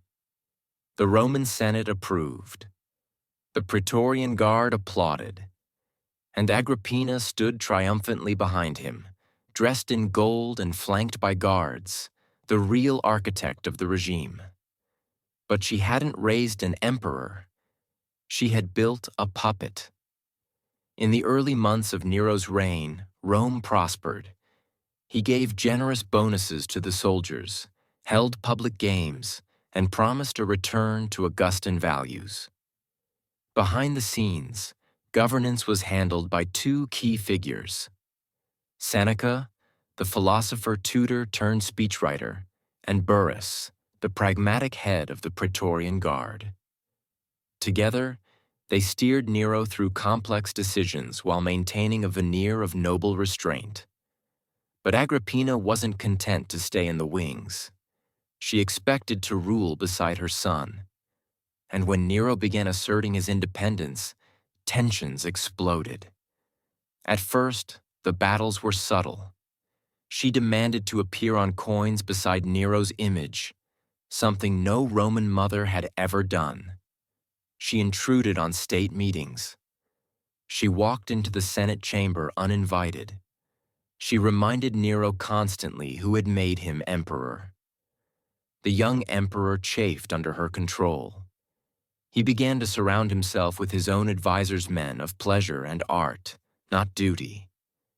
He fell in love with Acte, a former slave girl, much to Agrippina's horror. She had plans for a royal marriage, not romance with a commoner. The once close bond between mother and son began to sour. Whispers spread through the palace of shouting matches, slammed doors, veiled threats. Agrippina, once revered as the empress maker, now seemed a looming threat. Rome had given Nero a throne, but Agrippina still held the leash, and Nero was beginning to reach for the knife. His reign had begun with promise, poetry, and applause. But behind the curtain, A family tragedy was already brewing, one that would stain the imperial purple with blood. By 59 CE, the imperial palace had turned into a battlefield not of armies, but of wills. Nero was emperor in name, but his mother, Agrippina, still loomed like a storm cloud over every decision. She undermined his authority, opposed his personal life, and plotted in the shadows to replace him with Britannicus, the late Claudius's biological son. Nero, once the obedient boy with a lyre, had become a young man desperate to escape her grasp. He acted first. Britannicus, a legitimate threat to Nero's throne, suddenly died during a banquet. Guests claimed he choked on his wine, but the poison was so fast-acting, his death was unmistakable. Nero denied involvement. Few believed him. Agrippina certainly didn't. With Britannicus gone, Nero's next problem was his mother. She had once ruled through him. Now he saw her as a rival. Agrippina wasn't just politically ambitious. She was relentless. She met with senators in secret. She paraded noblemen she hoped to position as replacements. She made veiled threats about the Praetorian Guard's loyalties. And worst of all, for Nero, the people still loved her. Rome admired strong women when they weren't too strong. Agrippina had crossed that line. Nero first tried exile. He stripped her of her bodyguards, removed her from public appearances, and sent her to live in a coastal villa. But distance didn't silence her. She still corresponded, still whispered, still pulled strings. So Nero made a darker choice. He invited Agrippina to a grand celebration, gifting her a lavish boat for her return voyage. That vessel had been rigged to collapse mid-sea. When the sabotaged ship broke apart, Agrippina survived, swimming to shore under moonlight. The botched attempt enraged and humiliated Nero. So he tried again, this time sending assassins to her villa under the pretense of an urgent message. Accounts vary, but one story says she faced her killers calmly, telling them to strike her in the womb, the place that had given birth to Nero. Her murder sent shockwaves through the empire. Nero's guilt was immediate and consuming. He couldn't sleep. He paced at night. He saw her ghost in the halls. Rome, too, whispered of the unthinkable crime, the emperor who had killed his mother. With Agrippina's death, Nero had finally broken free. But in doing so, he also severed the last tether to restraint. What followed would be a reign untethered by shame and spiraling toward infamy. With Agrippina gone, Nero was finally emperor in full. No more whispers, no more maternal oversight, just unfiltered power. But instead of channeling that power into military conquest or administrative reform, Nero turned inward. He didn't want to be remembered as a ruler. He wanted to be adored as an artist. He fancied himself a poet, a singer, an actor.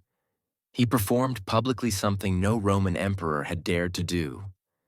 To the Senate and aristocracy, it was mortifying. In Roman tradition, the stage was reserved for slaves and foreigners. But Nero was undeterred. He trained in music and drama, demanded applause, and filled amphitheaters with forcibly enthusiastic audiences. The emperor didn't just host games, he starred in them.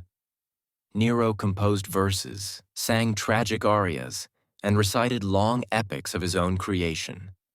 He prided himself on his voice, even undergoing strange treatments to preserve it, including vomiting rituals, long periods of silence, and bizarre diets. Senators sat through hours-long performances, terrified to leave their seats. Not clapping could mean exile or worse. He also threw resources into building theaters, sponsoring athletic contests, and redesigning Rome to reflect his aesthetic tastes. He introduced Greek-style games like the Neronia, a blend of Olympic sports and theatrical competitions, where, unsurprisingly, Nero always won first prize. His obsession with performance spilled into foreign policy. On a trip to Greece, Nero insisted on competing in every artistic contest. At the Olympic Games, he took part in a chariot race with 10 horses instead of the standard 4. He fell off his chariot mid-race, but was still declared the victor. Why? Because he would have won had he not fallen a triumph in Nero's eyes. Yet, even as he indulged in these creative fantasies, the empire groaned. Administrators were neglected. Governors acted without oversight. The provinces grew restless. But Nero didn't care. He wasn't trying to be another Augustus or Tiberius. He wanted to be Orpheus, Apollo, or maybe something even greater, a god of music with absolute power. To the Roman elite, he was becoming a national embarrassment. But to the masses given bread, games, and endless entertainment, Nero was a living spectacle. A flawed god on stage, singing over the cracks in his collapsing empire. In July of 64 CE, a fire ignited near the Circus Maximus. Within hours, flames surged through the city like a divine curse. The streets of Rome, narrow, overcrowded, flammable, became a furnace. For 6 days and 7 nights, the capital of the empire burned. By the end, 10 of the city's 14 districts were reduced to rubble. Thousands were homeless. Temples, homes, marketplaces gone. And where was the emperor? Rumors flew. Some claimed Nero had watched the blaze from a tower, strumming his lyre and singing of Troy's destruction. Others swore he had ordered the fire himself to make room for a new palace. Nero denied both, and, in truth, he wasn't even in Rome when the fire began. But when he returned, he acted with theatrical flair, opening his private gardens to refugees, organizing emergency food deliveries, and funding reconstruction. Yet the whispers persisted. People needed a scapegoat. And Nero, ever the dramatist, gave them one. He blamed the Christians. They were already mistrusted. A strange sect of Jews who worshipped a crucified man and refused to honor the Roman gods. Nero accused them of arson and began a persecution so brutal it would echo through the centuries. Christians were torn apart by dogs, crucified, and most horrifyingly burned alive to serve as torches for Nero's garden parties. It wasn't justice. It was theater by firelight. Meanwhile, Nero unveiled his true ambition, the Domus Aurea, or Golden House. On the ashes of central Rome, he began constructing a pleasure palace of unimaginable extravagance, with artificial lakes, gilded walls, revolving dining rooms, and ceilings that sprinkled perfume. It was a monument to indulgence. A colossal statue of himself, the Colossus of Nero, was planned to tower over it all. To many Romans, this confirmed their suspicions. Nero hadn't just let the city burn. He had used the fire as a blank canvas. He had erased old Rome to paint a new one starring himself. But Nero saw it differently. In his mind, he wasn't destroying. He was creating. He was remaking Rome in his image, dramatic, divine, and unforgettable. In trying to immortalize himself through art and architecture, Nero scorched the earth and lit the fuse of his own downfall. As Nero's reign dragged on, the applause began to fade, and the fear took its place. The emperor who once danced across the stage now paced palace corridors in a state of growing paranoia. He saw enemies in every shadow, conspiracies in every whisper. The artist emperor had become a tyrant in a mask of grease paint. Following the fire and the unpopular construction of his golden house, Nero's standing with the Senate deteriorated rapidly.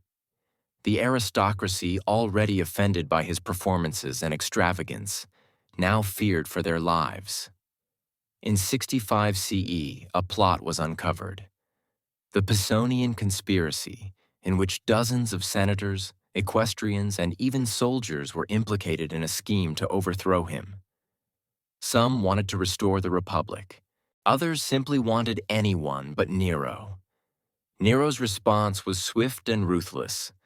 The poet Lucan, the philosopher Seneca, and the general Faenius Rufus were all ordered to commit suicide. Seneca, Nero's former tutor and once his moral compass, was forced to slit his wrists while calmly discussing Stoic philosophy. Even those only rumored to be sympathetic to the plot were swept up in the purges. The palace became a house of executions. The Senate chamber, a silent theater of obedience. The emperor's paranoia deepened. He accused his own wife, Octavia, of infidelity, a charge so flimsy it insulted the intelligence of even his closest allies. She was exiled, then executed. Her head was sent to his mistress, Poppaea Sabina, as a twisted token of affection. But even Poppaea wasn't safe. During a rage or possibly a drunken argument, Nero kicked her in the stomach while she was pregnant. She died soon after. Some say he wept for days. Others claim he mourned the loss of his muse, not the woman. Poison became a regular tool in his arsenal. He relied on the infamous poisoner Locusta, a woman whose concoctions had killed emperors and rivals alike.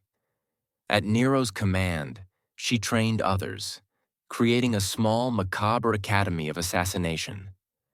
By now, Nero's court resembled a stage soaked in blood. Every friend was a suspect, every ally a potential betrayer. And through it all, Nero continued to sing, perform, and believe that he was loved. But the audience was shrinking. The laughter was nervous, and the knives were getting closer. While Nero indulged in performances and purges in Rome, the empire beyond the capital began to rumble. The provinces along the backbone of Rome's power grew restless under the weight of neglect, extortion, and Nero's increasingly erratic rule. Taxes were high, governors were corrupt, and military prestige had eroded. In distant corners of the empire, patience wore thin and rebellion stirred. The first crack came from the east. In 66 CE, the province of Judea erupted into full revolt. Tensions between Roman authorities and the Jewish population had simmered for years, fueled by religious oppression and heavy taxation. When Nero's appointed governors desecrated sacred temples and looted treasuries, open war broke out. The First Jewish-Roman War began, and it would cost Rome dearly. Nero dispatched one of his most competent generals, Vespasian, to crush the rebellion. Ironically, this act would later prove fatal to Nero's own reign. Meanwhile, in the west, the storm clouds gathered darker still. In Gaul and Spain, Roman legions began murmuring discontent. Nero's lavish lifestyle, the destruction of Rome, and his cruelty had eroded the loyalty of both aristocrats and soldiers. Governors like Gaius Julius Vindex in Gaul declared open rebellion in 68 CE, accusing Nero of being a disgrace to Rome, a self-absorbed performer unworthy of the purple. Vindex's rebellion failed militarily but succeeded politically. It emboldened others. Servius Sulpicius Galba, the powerful governor of Hispania Tarraconensis, refused to recognize Nero's authority and declared himself a legate of the Senate and people of Rome. It was the first open call for regime change. Back in Rome, panic took hold. Nero's supporters began to flee or turn against him. The Senate, sensing the shift in power, grew bolder. The Praetorian Guard, Once his fiercest protectors was now bribed by Galba's agents. Their loyalty, like everything else in Nero's court, was transactional. Nero tried to rally support. He wept, begged, even considered fleeing to the eastern provinces and returning as a popular artist. But it was too late. The empire had turned against its self-declared god performer. Nero's isolation was complete. The provinces that had once cheered his rise now lit the fuse of his destruction. The emperor had lost his stage, and now the curtain was falling. By June of 68 CE, Nero was emperor in name only. The Senate had turned. The Praetorian Guard, once the iron wall around his throne, had declared allegiance to Galba. The people of Rome, once entertained by his games and theatrics, now watched in silence as the city held its breath. The empire that Nero had once tried to turn into a stage had now left him without an audience. When Nero awoke on June 9th, messengers brought news that sealed his fate. The Senate had declared him a public enemy. He was to be arrested and executed by the traditional Roman method, the poena culi, or being beaten to death while naked, his head clamped in a forked stick. The same man who once performed to adoring crowds would now die humiliated and alone. Panicked, Nero fled Rome in disguise, dressed in rags and accompanied by a few loyal freedmen. They took refuge in the villa of his former secretary, located in the countryside outside the city. There, in a dark, overgrown garden, the last Julio Claudian emperor hid in a ditch, listening for the sound of approaching horsemen. Even in his final hours, Nero's obsession with legacy did not fade. When he heard hoofbeats in the distance, he reportedly cried out, "What an artist dies in me." It was not Rome he mourned, but himself, his talent, his image, his tragic ending.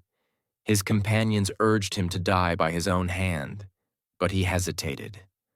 For all his brutality, Nero was a coward when it came to death.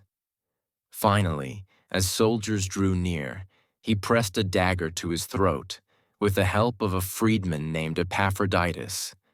The blade pierced flesh. He did not die immediately. As blood filled his lungs, he whispered, "Too late, this is fidelity." He was 30 years old. The soldiers found his dying body. Astonished, the Senate now under Galba ordered his burial in a simple grave. No state funeral, no divine honors, just a quiet end to a chaotic reign. With Nero's death, the Julio Claudian dynasty, the line of Augustus, Tiberius, and Claudius was extinguished. What followed was a new storm: civil war, chaos, and the rapid rise and fall of emperors. But one thing was clear: Rome would never forget Nero. Nero's body was barely cold before legends began to bloom. Some Romans rejoiced, others mourned, and still more whispered that he wasn't really dead, that he had escaped to the east and would one day return. Over the next few decades, no fewer than 3 impostors claimed to be the resurrected Nero, appearing in Asia Minor with lyres in hand and songs on their lips.